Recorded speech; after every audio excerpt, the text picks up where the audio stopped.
up.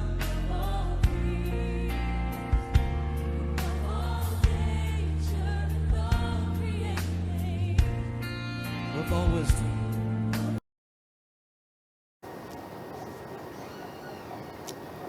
Ok, bien-aimés dans le Seigneur, nous vous saluons partout où vous nous suivez sur ZM TV. Nous, c'est l'apôtre Joseph Michel Omega. Nous croyons que vous êtes nombreux, et ce n'est pas par hasard que vous êtes connectés. Ne changez pas de chaîne parce que Dieu parle tantôt d'une manière, tantôt d'une autre. Et lorsque Dieu a un message, il utilise toujours un canal énorme. C'est pour cela qu'on l'appelle Emmanuel, Dieu avec les hommes. Soyez bénis de partout où vous êtes. Que la main de l'Éternel soit avec vous et que le Saint-Esprit vous donne une oreille attentive pour discerner le langage et la pensée de Dieu. Aujourd'hui, nous voulons parler de la protection de notre destinée. Nous parlons toujours de la destinée. Il y en a qui nous appellent la sentinelle ou l'homme de la destinée. Nous avons la révélation, nous voulons parler de la destinée de l'homme, la destinée d'une nation, la destinée d'un peuple. La destinée qui n'est autre chose que les plans de Dieu. Ebongiselina nzambe po na mutu. Ebongiselina nzambe po na libota. Ebongiselina nzambe po na mboka. Donc la destinée. J'ai toujours dit dans Proverbe 16,4, Dieu en effet a fait toutes choses pour un but. Pour Dieu, il n'y a pas de génération spontanée. Tout ce qu'il a créé, c'est pour un but. C'est pour cela que nous voyons ici dans Genèse, chapitre 1er, au commencement, que les Anglais appellent le beginning. Genèse, chapitre 1er, le verset 20, la destinée. Le verset 20, nous lisons, Dieu dit que les eaux produisent en abondance des animaux vivants et que les oiseaux volent sur la terre vers l'étendue du ciel. Dieu créa les grands poissons et tous les animaux vivants qui se meuvent et que les eaux produisirent en abondance selon leur espèce. Il créa aussi tout oiseau ailé selon son espèce. Dieu vit que cela était bon. Dieu le bénit en disant « Soyez féconds, multipliez-vous et remplissez les eaux de mer et que les oiseaux multiplient sur la terre. » Ainsi, il eut un soir et il eut un matin. Ce fut le 5e jour. Voilà. Le 5e jour, Dieu a créé les oiseaux. Il a dit que les oiseaux volent dans l'espace. C'est leur destinée. Ils doivent voler.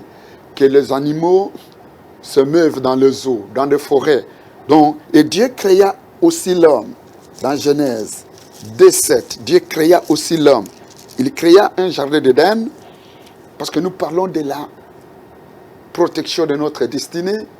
Lorsque notre destinée se trouve touchée, lorsque notre destinée est menacée, nous devons la protéger. C'est pour cela que vous voyez les oiseaux, personne ne les empêche de voler dans les airs.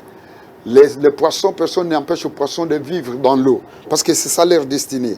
Genèse 2, mais nous les hommes, Dieu dit ceci, Genèse 2, 7. L'Éternel Dieu forma l'homme de la poussière de la terre. Il y souffla dans ses narines, un souffle de vie et l'homme devint un être, une âme vivante. Puis l'Éternel Dieu planta un jardin en Éden, du côté de l'Orient, et il y mit l'homme qu'il avait formé. Voilà. Dieu a placé les poissons dans les airs, que les poissons puissent voler. Il leur donne des ailes aussi. Il a placé les oiseaux dans les airs, les poissons dans l'eau. Mais il y planta un jardin, un espace. Et dans cet espace-là, il crée l'homme, Adam, et il le plaça dans ce jardin-là. Ce jardin avait des bornes. C'était sa destinée de vivre dans ce jardin-là. Mais lorsque Dieu plaça l'homme dans le jardin, Dieu a créé tous les hommes. Et il a créé l'étendue. À partir de cet homme-là, nous n'avons pas que Adam dans ce jardin-là. Nous avons le monde entier. Nous avons les continents. Et Dieu place des peuples dans chaque pays, dans chaque continent. Nous voyons cela dans Actes des Apôtres. Dans Actes des Apôtres, le chapitre 17, pour comprendre la destinée et quelle est la destinée qui est menacée, vous comprendrez maintenant que à ce temps de la fin, où il y a des guerres, nous allons également parler autour des guerres. hein, pour notre pays, la guerre qui a toujours lié à l'est du pays. Que dit Dieu à propos de notre destinée? Quel doit être notre comportement vis-à-vis de ces débordements-là? Acte 17, le verset 24, Dieu a placé l'homme dans les jardins. Et dans 24, on dit quoi en Acte 17? Le Dieu qui a fait le monde et tout ce qui s'y trouve, étant le Seigneur du ciel et de la terre, n'habite point dans le temple fait de mains des hommes. Il n'est point servi par des mains humaines comme s'il avait besoin de quoi que ce soit. Lui qui a donné vie, respiration à toutes choses. Mais il a fait que tous les hommes, sortis d'un seul sang, habitent sur toute la surface de la terre, ayant déterminé la durée des temps et les bornes de leur demeure. Voilà. Dieu a placé, c'est le même Dieu qui a créé le jardin d'Éden, qui a placé Adam dans le jardin. On nous dit qu'il est maître du ciel et de la terre. Et il a placé les animaux à leurs endroits, les oiseaux pour voler dans l'espace, les poissons dans l'eau. Mais il a créé l'humanité, il a fait que les hommes vivent sous la terre. Et il a déterminé la durée de leur vie. Ça, c'est la destinée. Et les bornes de leur demeure. Ah, donc Dieu a placé chaque peuple dans une demeure avec des bornes ou des limites qu'il ne faut pas déplacer. C'est notre destinée. C'est pour cela que nous avons les Congolais, vous habitez tel espace, les Européens tel espace, tel pays dans tel espace. Donc Dieu a déterminé pour chaque homme un espace, pour chaque homme la durée de vie. Et l'homme doit protéger cette destinée. Chaque homme est destiné par Dieu à vivre à un espace donné. Personne n'a cherché à s'établir dans tel endroit de sa force. Mais Dieu, en créant l'homme, certains se sont retrouvés en Amérique, certains se sont retrouvés en Europe.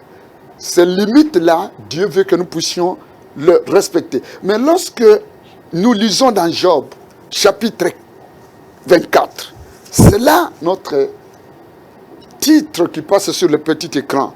Pourquoi, verset 1er, nous allons lire le verset 1er jusqu'à 12. Pourquoi le Tout-Puissant ne met-il pas des temps en réserve? Et pourquoi ceux qui les connaissent ne voient-ils pas ce jour? On déplace les bornes, on vole les troupeaux et on les fait paître. On enlève l'âne de l'orphelin. On prend pour gage le bœuf de la veuve. On repousse du chemin les indigents. On force tous les malheureux du pays à se cacher. Et voici, comme les ânes sauvages du désert, ils sortent le matin pour chercher la nourriture. Ils n'ont que le désert pour trouver le pain de leurs enfants. Ils coupent le fourrage qui reste dans les champs. Ils grappillent dans la vigne de l'impie. Ils passent la nuit dans la nudité sans vêtements, sans couverture contre le froid. Ils sont percés par la pluie des montagnes et ils embrassent les rochers comme unique refuge. On arrache l'orphelin à la mamelle, on prend le gage sur les pauvres, ils y vont tout nus sans vêtements, ils sont affamés et ils portent des herbes. Dans les enclos de l'impie, ils font de l'huile, ils foulent le pressoir et ils ont soif. Dans les villes s'exhalent les soupirs des mourants. L'âme des blessés jette des cris. Et Dieu ne prend pas garde à ces infamies. Alléluia. Voilà le décor qui a planté par Job. C'est un décor de plainte. Job se plaint pas de guerre, où on déplace les bornes des pays qui vont combattre les autres pays, des pays qui vont s'attaquer aux autres. Tel est le cas de l'Est de la RDC, où il y a des guerres chaque jour, où il y a des pays étrangers, où il y a des terroristes, où il y a des personnes qui viennent à cause de la destinée, à cause des richesses qui sont là-bas, et c'est le décor. On déplace les orphelins. Les gens vont dormir sur des montagnes nues. Voilà le décor. Ils cherchent à manger, ils n'en trouvent pas. Et Job nous dit, Dieu restera-t-il tranquille devant ces infamies? Voilà la question. Nous devons protéger la destinée. Qu'est-ce que ces gens ont fait pour mériter tout cela? Ce sont les choses bibliques. C'est la destinée qui est menacée. Et ici, on ne doit pas se taire. On ne doit pas se dérober comme dans l'enfantillage, comme dans la distraction pour dire nous sommes un homme de Dieu, la nation est menacée, le territoire est menacé, il y a des guerres en tout moment, Dieu a tracé des bornes, Dieu a tracé des demeures et les gens veulent déplacer ces gens. Écoutez, Dieu ne restera pas tranquille. Et s'il y a un homme de Dieu, c'est le temps de se lever. C'est le temps de sonner la trompette pour la protection de la destinée.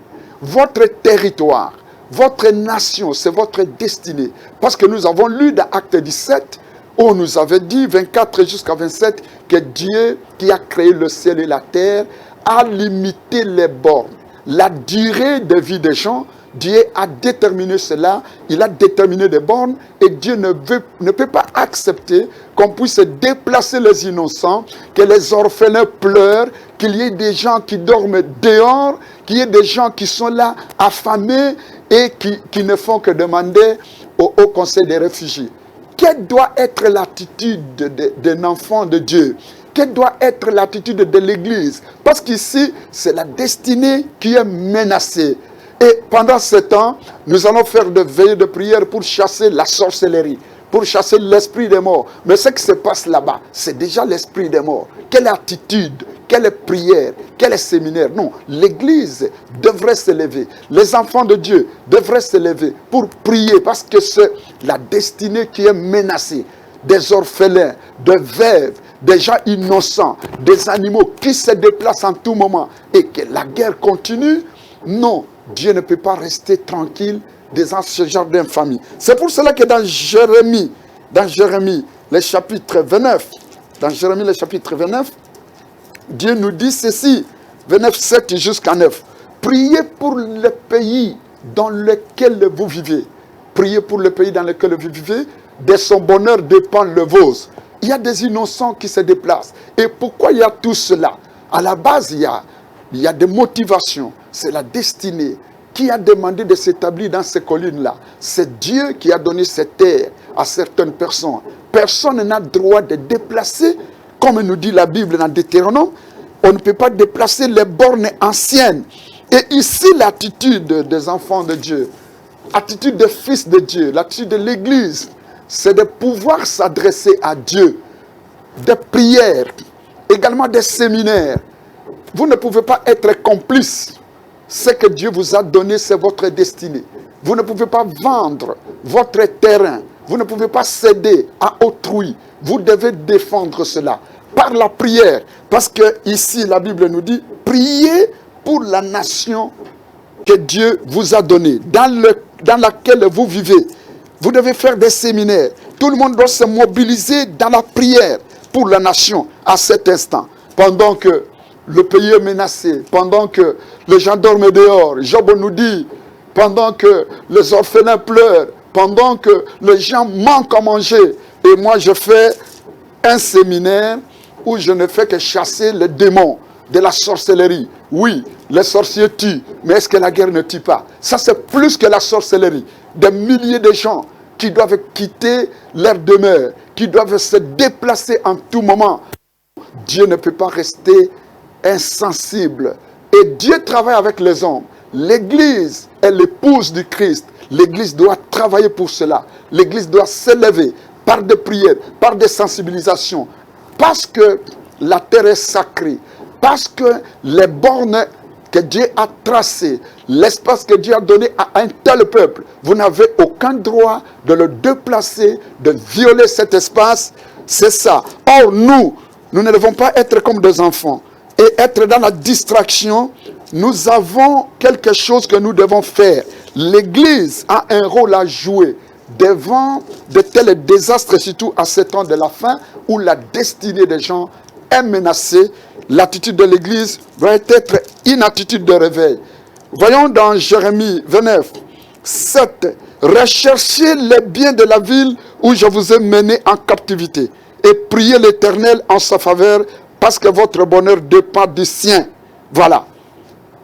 Recherchez le bonheur du pays dans lequel Dieu vous a placé. Dieu vous a donné un espace. Il a déterminé votre durée de vie. Personne n'a droit de vous arracher la vie. Personne n'a droit de vous arracher là où Dieu vous a placé. Parce que vous avez des richesses, parce que vous avez ceci. C'est votre destinée, vous pouvez protéger. Vous pouvez réclamer. Dieu ne restera pas insensible. Job nous dit que Dieu ne reste pas insensible lorsque les petits-enfants sont obligés de se déplacer, ils ne savent pas où ils vont. Qu'est-ce qu'ils ont fait? Voilà, les serviteurs de Dieu devraient se mobiliser pour réveiller les héros dans la prière, pour dire à Dieu, c'est vous qui avez donné de l'espace, c'est vous qui avez donné des terrains, c'est vous qui avez donné du diamant, des coltans, de ceci à ce pays. Pourquoi cette destinée doit-elle être menacée? Nous ne devrions pas être comme des enfants, nous ne devons pas être dans la distraction. L'Église ne devrait pas croire que cela ne l'intéresse pas. Et tout celui qui vit dans ce territoire ici, où il y a, dans n'importe quel territoire du monde où il y a des menaces de ce genre, il doit résister. Tout celui qui vit doit prier. Il y a la résistance de Dieu qui est plus que la résistance humaine. David nous dit cela, que ce n'est pas à cause, on ne peut pas gagner la guerre seulement par le nombre de militaires, mais on peut gagner par la prière. Le fait de prier l'Éternel, c'est l'Éternel des armées, il va nous rétablir dans notre droit. C'est le temps de nous sensibiliser, c'est le temps de nous mobiliser. Au lieu de rester dans la distraction, dans des divisions, l'ennemi va profiter. Or, c'est un droit. Le terrain est un droit. Abraham, Moïse, lorsque Moïse est allé prendre le peuple de Dieu, Dieu a dit à Abraham, je te donne cette terre. Là où était Abraham, dit c'est ta terre, c'est ta possession. Et le peuple de Dieu est sorti d'Égypte pour venir occuper la terre de sa destinée. Et chaque peuple a une terre. Chaque peuple a une destinée. Si Dieu vous place dans l'eau, le poisson dans l'eau, Dieu a placé dans l'eau ce que le poisson doit manger, ce que le poisson doit avoir comme nécessaire. Et Dieu, quand il bénit un peuple, il le place dans un espace et il lui donne à cet espace des richesses. Ça, c'est le plan de Dieu. Dieu a choisi certaines personnes pour une destinée meilleure. Mais l'homme avec ses intentions, l'homme dans sa sagesse de destruction, peut avoir des jalousies pour chercher à déplacer un peuple, mais que celui-là, qui n'est pas dans son droit, sache qu'il y a un Dieu au ciel.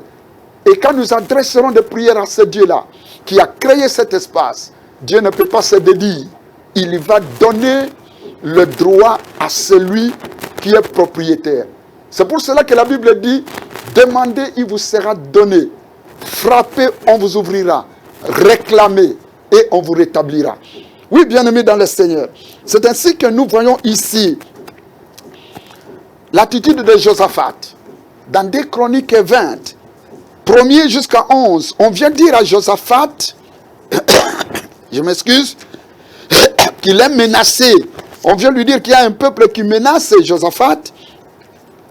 Et Josaphat maintenant, qu'est-ce qu'il fait? Il ne fuit pas.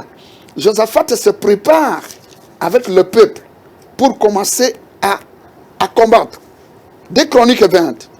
Après cela, verset 1er, les fils de Moab et les fils d'Ammon, avec eux des Maonites, marchèrent contre Josaphat pour lui faire la guerre. On vint en informer Josaphat en disant, une multitude nombreuse s'avance contre toi depuis l'autre côté de la mer, depuis la Syrie, et ils sont à Hatsor Tamar, qui est un Djegedi. Dans sa frayeur, Josaphat se disposa à chercher l'Éternel et il publia un jeûne pour tout Juda. Juda s'assembla pour invoquer l'Éternel et l'on vint de toutes les villes de Juda pour chercher l'Éternel. Josaphat se présentant au milieu de l'assemblée de Juda et de Jérusalem dans la maison de l'Éternel devant le nouveau parvis. Et il dit, Éternel Dieu de nos pères, n'es-tu pas Dieu dans les cieux? N'est-ce pas toi qui domines sur tous les royaumes des nations?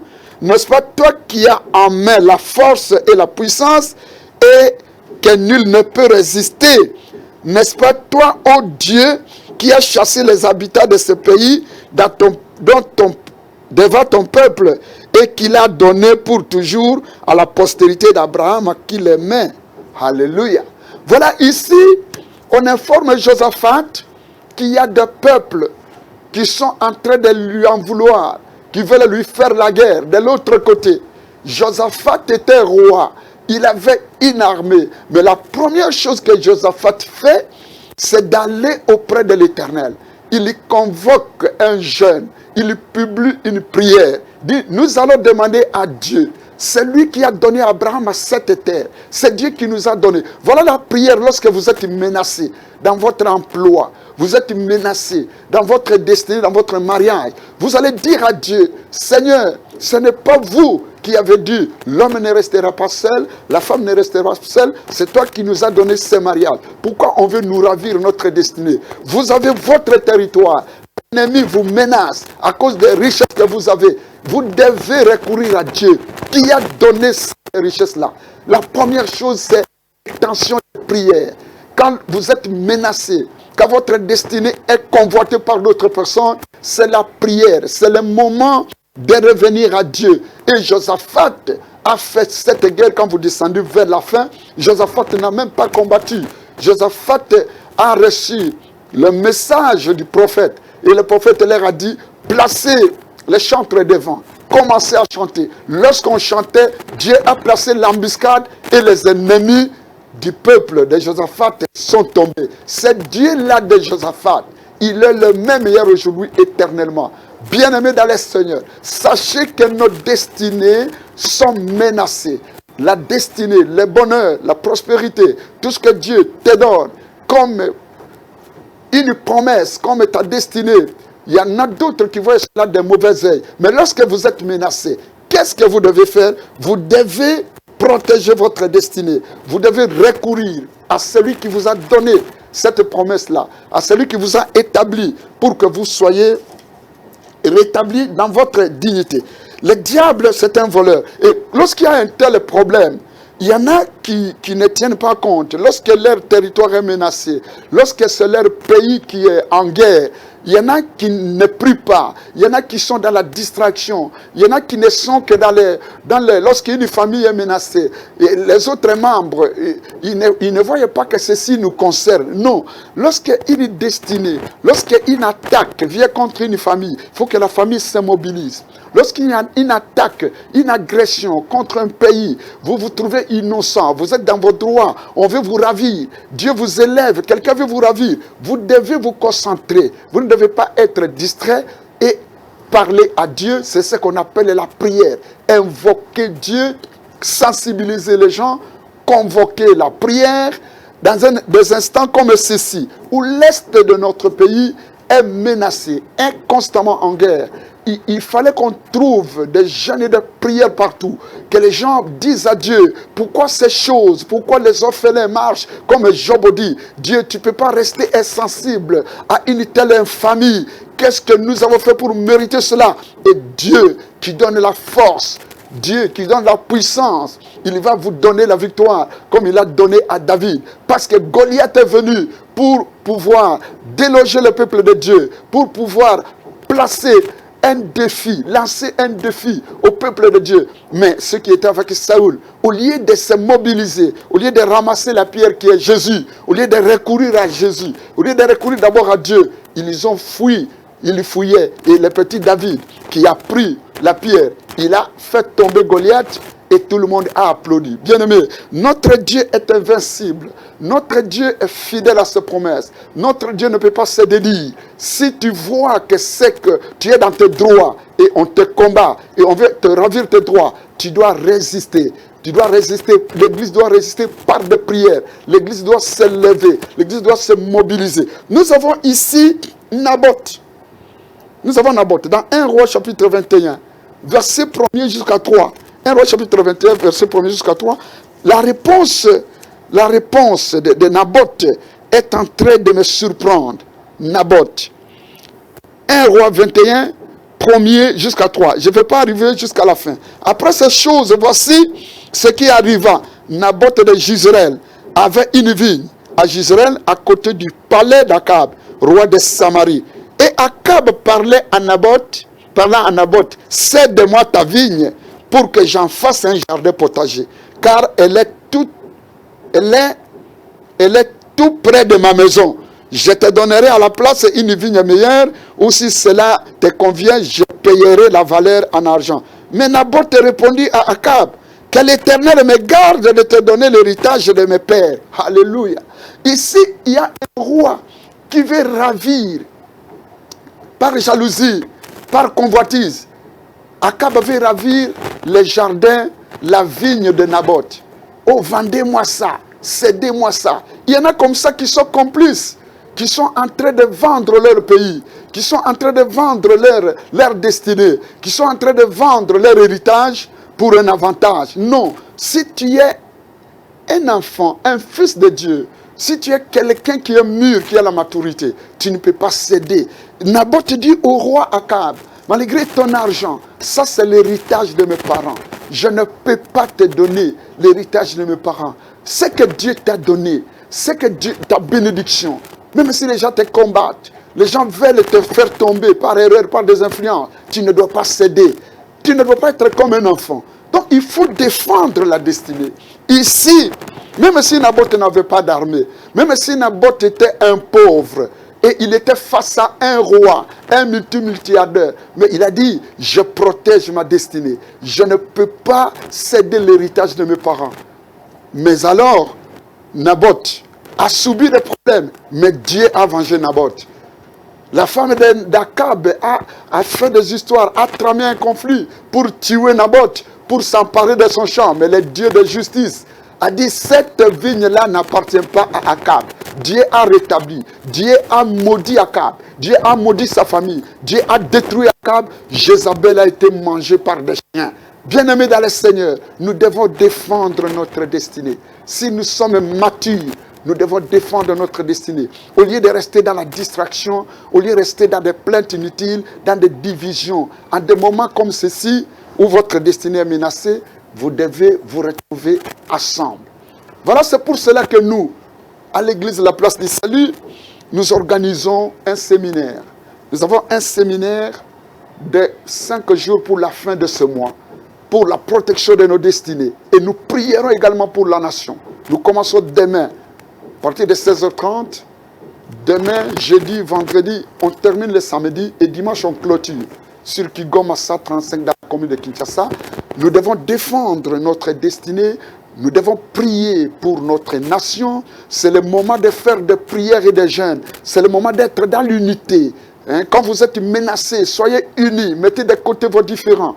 Priez Dieu qui vous a donné cette destinée-là. Il vous protégera. Il vous donnera raison. Et cette affaire vous concerne. Cette affaire concerne l'Église. Comme il est écrit dans Esdras, chapitre 10, verset 4, que les enfants de Dieu soient concernés dans la prière pour soutenir ceux qui dorment dehors là, ceux qui sont là, et nous savons que la victoire est toujours du camp de Dieu. Que Dieu vous bénisse. Ne cédez pas votre destinée. Ne paniquez pas.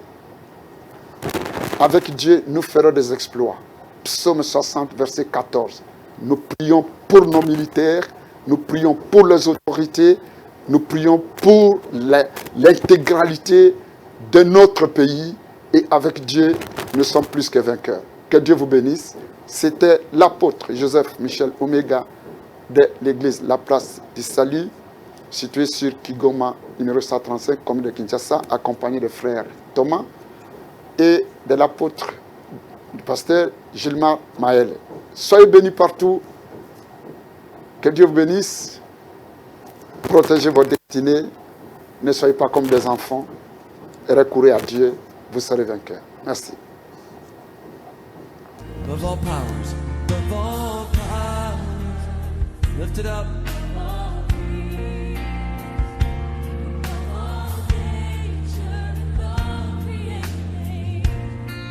With all wisdom.